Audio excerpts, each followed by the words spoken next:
What's up, Chiefs Kingdom? I am back from my vacation, and we are ramping up our coverage here on the Chiefs Report. Shout out to producer Jeremy giving me a round of applause here. Hit that sub button because training camp's going to be here next week. Preseason just around the corner. We're ramping up our coverage here on the Chiefs Report. We'll get you caught up on the latest news and rumors coming up right now.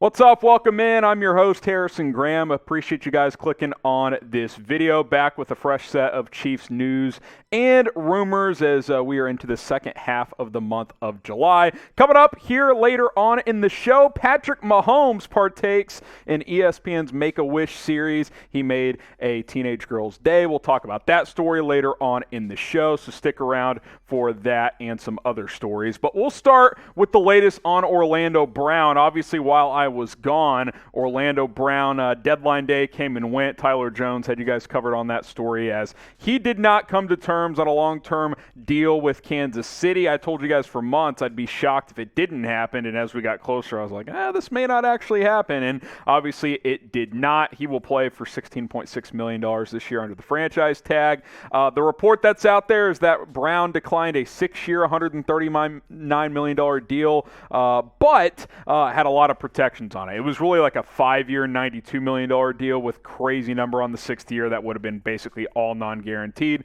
So I understand why this didn't happen because the Chiefs basically gave him 5-year deal with $18 to $19 million per year, which is a good, decent offer. But I told you guys I thought it was going to have to be $21 million per year with, 3 of 5 years, 4 of 6 years basically fully guaranteed. This is going to be like a 6-year deal with only 3 of the years fully guaranteed, and the contract really backloaded.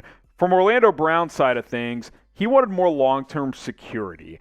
Sure, 6 years, almost $140 million sounds like that, but it's actually not. The Chiefs could have gotten out of that after 3 years, it sounded like. On the Chiefs side of things, obviously, cap flexibility and protections from themselves for a guy that's still improving. Orlando Brown has done a lot of good things in his young career, but he wanted to reset the market at the left tackle position. And, if he was the 4th best left tackle and he wanted number 1 left tackle money, okay, we can have a conversation. But the reality is he's probably the 5th, 6th, 7th best left tackle right now. He's still, that arrow's pointing up. Clearly, he's still improving. But what if he flatlines here? Then you've paid him $25 million per year and he's not getting better. So I think at the end of the day, they said, you know what, here's our offer. If you don't take it, we'll keep you under the tag, and we will go from there, and we'll revisit this next offseason. Now that's the question, right? Will Orlando Brown be a Chief long-term, or could this be his last year? This will be the pinned comment on today's show. Type Y for yes, type in for no if you get hit with that ad break. Answer this question. Will Orlando Brown be a Chief long-term?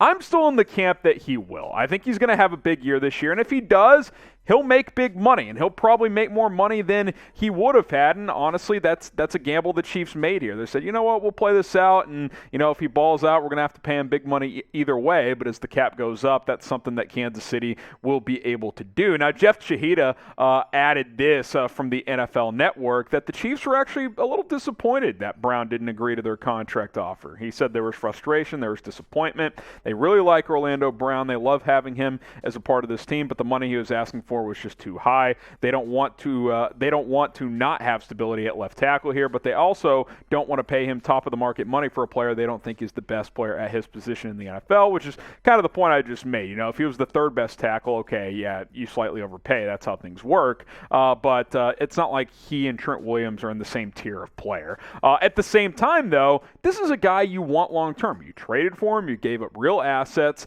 and it's not like you have just elite options sitting there at left tackle. What is Lucas Niang or Darren Kennard going to kick over to left? Andrew Wiley? I don't think so. Now, a big question for the short term is, Orlando Brown still hasn't signed his franchise tender. It's possible he holds out from training camp. We'll have to wait and see what happens there. I have a feeling he will be there. Michael Portner, Orlando Brown's agent, did come out and say, hey, we had good conversations with the Chiefs. It didn't sound like there were bitter negotiations, although, as we just showed you, the Chiefs were reportedly upset that he didn't accept the contract. But I think he'll be at camp. Maybe he does a mini holdout, but I don't think this is going to be a situation where, he's not playing week 1. I think he'll be there. And quite frankly, he needs to be, because if not, he's definitely not going to get a big contract next year if he does not play this year. Do you think Orlando Brown will report to training camp? Type R for report, type W for won't. I think he'll be there. Maybe he's not there the first day, but I think when it's all said and done, he will show up. Be sure to follow the Chiefs Report on Rumble for free and uncensored content. You can also find other content creators covering sports, news, politics, tech, business, crypto. They've added some other categories recently, like gaming and a few. Cooking is one they just added as well. Imagine the cooking content you could see on Rumble. Go check that out, rumble.com/ChiefsTV. That's our channel on Rumble, but you can also find other content creators as well. Could the Chiefs bring back DeMarcus Robinson? Report out there is that Robinson is dipping down the depth chart at receiver in Las Vegas. Mitchell Renz, who hosts the Raiders Report here at Chat Sports, says that right now D-Rob's looking like he's wide receiver 5, and since he doesn't do much on special teams, he's definitely a potential cut candidate. That's something to monitor in the AFC West. Could the Chiefs bring him back if he's cut? Certainly they could, but I think the way the Chiefs have built this thing, their wide receiver depth chart, number one, they didn't re-sign him in the offseason. I'm sure there were certainly opportunities to do so. Now, maybe D-Rob left on his own, but it's not like the Raiders gave him big money.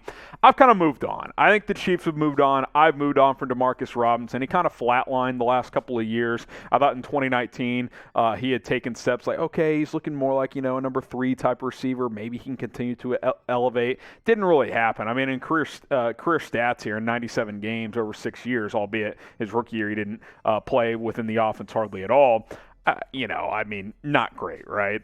14 touchdowns is actually pretty good. Every 10 catches, he had a touchdown. That's solid. But in terms of getting consistent targets and receptions, that never really happened. He never really took that step. I think he'd be wide receiver 5 here, realistically. I mean, I just don't. Who's he jumping the depth chart for in Kansas City? I mean, is he going to be better than Sky Moore? I don't think so. Marquez Valdez-Scantling? No. I just don't. I don't view DeMarcus Robinson as a guy that you would bring back and be like, yeah, go catch 50 balls for us. I just don't see that to be the case. So we'll see if he makes the Raiders roster. If he gets cut, obviously he'll get linked to the Chiefs, I'm sure. But for now, I'm just not that interested. Are you interested? If he's cut, should the Chiefs sign him? Type S for sign, type P for pass. Again, if you want to bring him in to compete, sure. But, I mean, he'd be competing with Josh Gordon, Darius Fontaine, and guys like that. So, at the end of the day, I don't think he would bring much to the table. All right, like we mentioned earlier, please subscribe to the channel. Trying to get 25 new subs on today's show. And once you do so, if you're already subscribed, turn on those notifications. And here's what you got to do. If you're on your iPhone, go to the Settings app, scroll down and tap that YouTube button, and then you click Notifications, and then turn on Allow Notifications. This is after you, of course, click the bell on YouTube itself. Helps us out, and it helps you out, because every single time we post a video or go live, which, by the way, we're going to be bringing back our live shows next week, I believe, you'll be notified on your phone. So hit that bell icon and go to the Settings app and follow those steps to make sure you are always getting notified. All right, kind of a heartwarming story here before we sign off. Patrick Mahomes partaking in ESPN's Make-A-Wish series, which, I'll be honest, I didn't know was still ongoing. When I was kind of a teenager growing up, I used to see these all the time, these little Sports Center specials, but apparently it's still a thing, and pretty cool story here. 12, 13-year-old girl, Myka Eilers here, wanted to meet Mahomes, and they were able to make that happen. This was a little quote from Sports Center.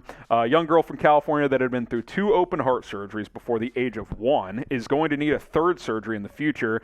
In spite of that adversity Myka has faced in her childhood, it hasn't deterred her from her ultimate goal to be a quarterback in the NFL. For her wish, she wanted to meet the quarterback of her favorite team, the Kansas City Chiefs. Of course, that is Patrick Mahomes. So they hung out, spent some time together. You see them flexing the muscles here as she got to go to the Chiefs facility. And a pretty cool thing as well, Travis Kelce hung out also, and she threw a touchdown to Kelce, who mossed Mahomes on a little skinny post. She's got a pretty solid arm. Go check out the clip. It's all over Twitter if you haven't already. These are always fun, heartwarming stories. And what's cool about Patrick Mahomes is everything you read about this guy, hear about this guy, I haven't met him. I'm not going to claim something that I can't, but he truly does fit the bill of a rare and humble superstar. I mean, typically these guys who are on these $500 million contracts, whatever, they don't do stuff like this all the time. So props to him. That's a good look on him, obviously, in the Chiefs organization